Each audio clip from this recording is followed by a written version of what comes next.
ವಾರೆ ವಾರೆ ಗಣ್ಣ ವಯ್ಯಾರಿ ನಾನು ಸುರ ಸುರ ಸುರ ಮೊರ ಸಿಂಗಾರಿ ನಾನು ಸಿರ ಸಿರ ಸಿರೆ ಉಟ್ಟೆಯು ನಾನು ನಾರಿ ನಾರಿ ನಾರಿ ಪಟ್ಟ ನಂದನೆ ಇನ್ನು ಹಂಗೈತಾಳಕ್ಕೆ ನನ್ನ ಬಳೆ ಸತ್ತಿದು ಚೆನ್ನ ಬಲು ನಡೆ ಬಿಂಕದ ನಡೆ ನನ್ನದು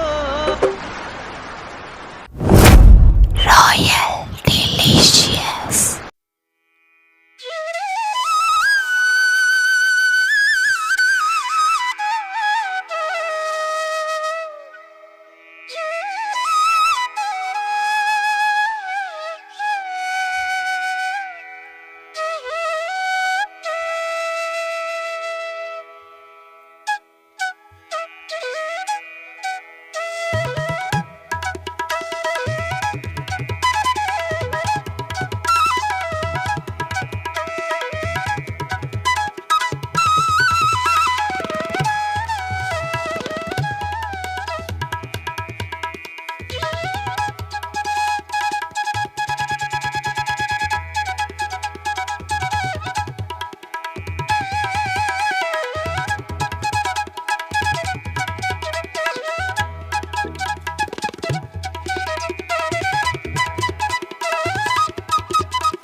ನಮಸ್ಕಾರ. ಹಬ್ಬದ ವಿಶೇಷ ಸಂಚಿಕೆ, ಒಬ್ಬ ವಿಶೇಷ ಅತಿಥಿಯೊಂದಿಗೆ, ವಿಶೇಷವಾದ ಸಿಹಿಯೊಂದಿಗೆ ನಾನು ನಿಮ್ಮ ಮುಂದೆ. ಹುಟ್ಟು ಸಾವು ಇದೆರಡು ಯಾರನ್ನ ಹೇಳಿ ಕೇಳಿ ಬರೋದಿಲ್ಲ. ಹುಟ್ಟು ಯಾವ ರೀತಿ ಆ ಭಗವಂತ ಕೊಡ್ತಾನೋ ಆ ರೀತಿ ನಾವು ಅದನ್ನು ಸ್ವೀಕಾರ ಮಾಡಲೇಬೇಕು. ಸ್ವೀಕಾರ ಮಾಡಿಕೊಂಡು ಸಾಯೋವರೆಗೂ ಜೀವನ ನಡೆಸಲೇಬೇಕು. ನೋಡಿದ್ರಲ್ವಾ ಇವತ್ತು ನಮ್ಮ ಅತಿಥಿ ಮಂಗಳಮುಖಿಯರು. ತುಂಬ ಜನ ಇವ್ರ ದರ್ಶನ ಮಾಡಿದ್ರೆ ಒಳ್ಳೆಯದು, ಯಾವುದೇ ಕೆಲಸ ಕೈ ಹಾಕಿದ್ರೂ ಒಳ್ಳೆಯದಾಗುತ್ತೆ, ಮಕ್ಕಳಿಗೆ ಆಶೀರ್ವಾದ ಮಾಡಿದ್ರೆ ಒಳ್ಳೆಯದಾಗತ್ತೆ ಅಂತ ಹೇಳ್ತಾರೆ. ಹೌದು, ಇವರು ಒಂಥರ ದೇವ್ರ ಮಕ್ಕಳಿದ್ದಂಗೆ, ದೇವ್ರ ಸ್ವರೂಪ, ಲಕ್ಷ್ಮೀ ಸ್ವರೂಪ. ಯಾರೋ ಹೇಳಿ ಕೇಳಿ ಈ ಥರ ಜೀವನ ಬೇಕು ಅಂತ ಬಯಸಲ್ಲ. ಆದರೆ ಭಗವಂತ ಈ ಥರ ಜೀವನ ಕರುಣಿಸ್ಬಿಟ್ರೆ ಏನೂ ಮಾಡೋಕ್ಕಾಗಲ್ಲ. ಅದನ್ನು ಹೆದರಿಸ್ಕೊಂಡು ನಡ್ಕೊಂಡು ಹೋಗಲೇಬೇಕು.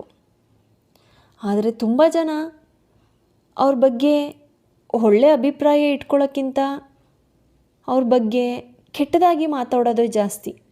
ಆದರೆ ಅವ್ರ ಜೀವನ ಎಷ್ಟು ಕಷ್ಟ ಇರುತ್ತೆ ಅಂತ ತಿಳ್ಕೊಂಬಿಟ್ರೆ ಖಂಡಿತ ಬೇಜಾರಾಗತ್ತೆ. ನಾನು ಅವನಲ್ಲ ಅವಳು ಅನ್ನೋ ಸಿನಿಮಾ ನೀವೆಲ್ಲ ನೋಡಿರ್ಬೋದು ಅನಿಸುತ್ತೆ.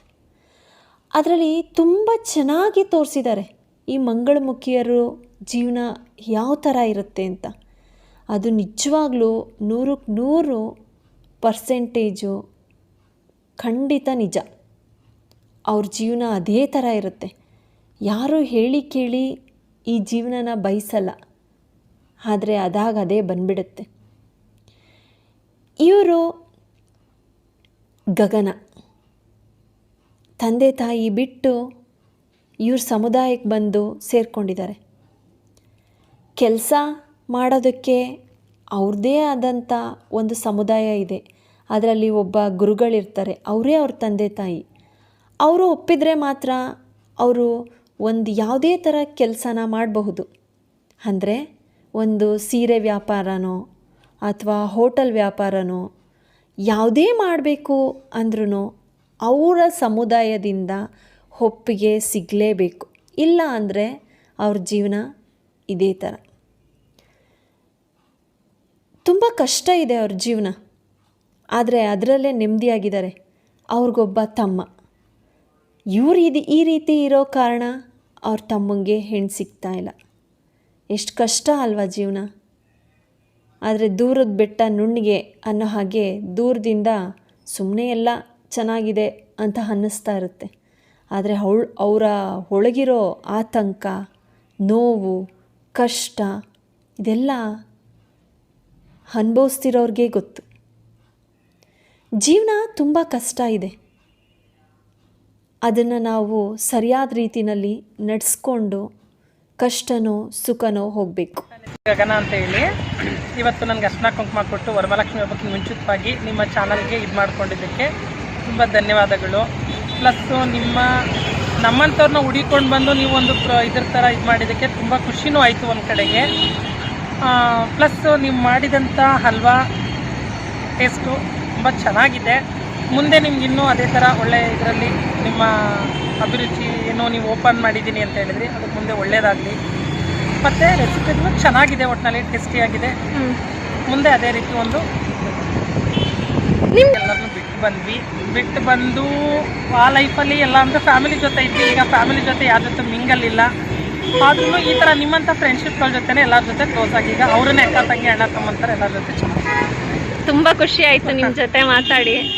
ನಮಗೂ ಅಷ್ಟೇ, ನಮ್ಮಂತ ನೋಡಿಕೊಂಡು ಬಂದು ನೀವು ಈ ಥರ ನೀವು ಒಂಥರ ಲಕ್ಷ್ಮಿಯರು ಇದ್ದಂಗೆ ಅಲ್ವಾ. ಅದಕ್ಕೆ ನನಗೆ ವರಮಹಾಲಕ್ಷ್ಮಿ ಹಬ್ಬಕ್ಕೆ ನಿಮ್ಮನ್ನೇ ಗೆಸ್ಟ್ ಮಾಡಬೇಕು ಅನ್ನೋದು ತುಂಬಾ ಆಸೆ ಇತ್ತು. ಆಯ್ತು ಅಮ್ಮ, ನೀವೆಲ್ಲೇ ಕರೀರಿ, ನನ್ನ ನಂಬರ್ನು ತಗೊಳ್ಳಿ. ನೀವೆಲ್ಲೇ ಕರೆದ್ರು ನಾನು ಬರ್ತೀನಿ. ನಮ್ಮ ಮನೆಗಳಲ್ಲೂ ಫಂಕ್ಷನ್ ಮಾಡಿದಾಗ ನಾನು ಕರಿತೀನಿ, ನೀವು ಬನ್ನಿ. ನನಗೂ ಅಷ್ಟೇ ಹೆಣ್ಮಕ್ಳು ಇಲ್ದಿರೋದ್ರಿಂದ ಅಕ್ಕ ತಂಗಿರೋ ಅಂತ ನನಗೂ ತುಂಬಾ ಪ್ರೀತಿ ಇದೆ. ನಾವು ಅಣ್ಣ ತಮ್ಮ ಇಬ್ಬರೇ ಇದ್ದಿದ್ದು, ಅದರಲ್ಲೂ ದೊಡ್ಡ ಮಗ ಆಗಿ ನಾನು ಈ ಥರ ಆಗಿದ್ದು ನನಗೆ ಒಂಥರ ಬೇಜಾರು ಅನ್ಸುತ್ತೆ. ಒಂದು ಕಡೆ ಲೈಫಲ್ಲಿ ಹಿಂಗಾಗಿದಾಗ ಒಂಥರ ಖುಷಿನೂ ಅನ್ಸುತ್ತೆ. ಒಂದು ಹೆಣ್ಮಗು ಸ್ಥಾನದಲ್ಲಿ ನಾನು ನಿಂತು ನನ್ನ ತಮ್ಮನಿಗೆ ಏನಾದರೂ ಒಂದು ಮಾಡ್ತೀನಿ ಅನ್ನೋದು ನನಗೊಂದು ಇದಿದೆ ಅಷ್ಟೇ.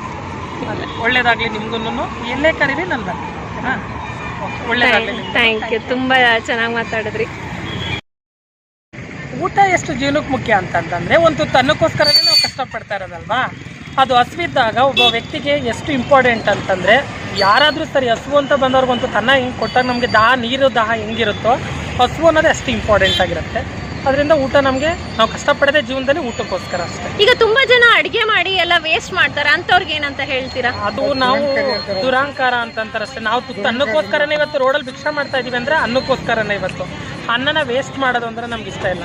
ಅನ್ನಪೂರ್ಣೇಶ್ವರಿನ ನಾವು ಎಷ್ಟು ನಾವು ಒಂದು ಹೊಸ್ದಾಗ ನಾವು ಒಂದು ತುತ್ತನ್ನ ಸಿಕ್ಕಿದ್ರೆ ಸಾಕು ಅನ್ನುವಾಗ ಅದನ್ನು ವೇಸ್ಟ್ ಮಾಡೋದು ನಮ್ಗೆ ಯಾವುದೇ ಕಾರಣಕ್ಕೂ ಇಷ್ಟ ಇಲ್ಲ. ಅದಕ್ಕೋಸ್ಕರನೇ ಕಷ್ಟಪಡ್ತಾ ಇದೀವಿ. ಅದನ್ನು ಉಳಿಸ್ಕೊಬೇಕೇ ಹೊರತು ಕಳ್ಕೊಳ್ಳೋಕೆ ಇಷ್ಟಪಡ್ಬಾರ್ದು. ನಾನೆಲ್ಲ ಸಪ್ರೇಟ್ ಮನೆ ಮಾಡೋದು. ನಾನು ಇಲ್ಲೇ ಸಾರಾಮೇಶ ಆಫೀಸ್ ಹತ್ರ ಇರೋದು. ಈಗ ಹೇಳಿದ್ರೆ KG ಕೊಪ್ಪಲು ಅಂತ ರಾಜ್ಕುಮಾರ್ ಸ್ಟಾಚು ಹಿಂದಗಡೆ ಒಬ್ರು ಲಲಿತಾ ಅಂತ ಇದ್ದಾರೆ. ಅವ್ರ ಮಕ್ಳು ಹೆಣ್ಮಕ್ಳು ಇಬ್ಬರು, ಒಬ್ರು ಮಾಲ್ಗೆ ಹೋಗ್ತಾಳೆ, ಇನ್ನೊಬ್ರು ಮನೆ ಇದ್ರು, ಒಬ್ಬ ಮಗ ಇದ್ದಾನೆ. ಅವ್ರ ಮನೇನೆ ಫಸ್ಟ್ ನಾನು ಬಾಡಿಗೆಗಿದ್ದು. ಅಂದ್ರೆ ನೀವು ಇವಾಗ ಯಾವ ಬಿಸ್ನೆಸ್ ಮಾಡ್ಬೇಕು ಅಂದ್ರೆ ಅವ್ರನ್ನ ಕೇಳ್ಬೇಕು. ಅಂದ್ರೆ ಇವಾಗ ಸೀರೆ ಬಿಸ್ನೆಸ್ ಅದ್ರ ಏನಾದ್ರು ಎಷ್ಟೊಂದು ಇದೆಯಲ್ಲ ಬಿಸ್ನೆಸ್. ಗುರು ಘೋಷ ಅನ್ನೋದು ದೊಡ್ಡವ್ರನ್ನ ನಾವು ಕೇಳ್ಬಿಟ್ಟೆ ಮಾಡ್ಬೇಕು. ಕೇಳ್ದಾನೆ ಹೆಂಗ್ ಮಾಡ್ದೆ ಮಗ ಅಂತ ಬರುತ್ತೆ. ಕ್ವಶನ್ ಬಂದಿದೆ. ಹಂಗೈತಾಳಕ್ಕೆ ನನ್ನ ಬಳಸತ್ತಿದು ಚೆನ್ನ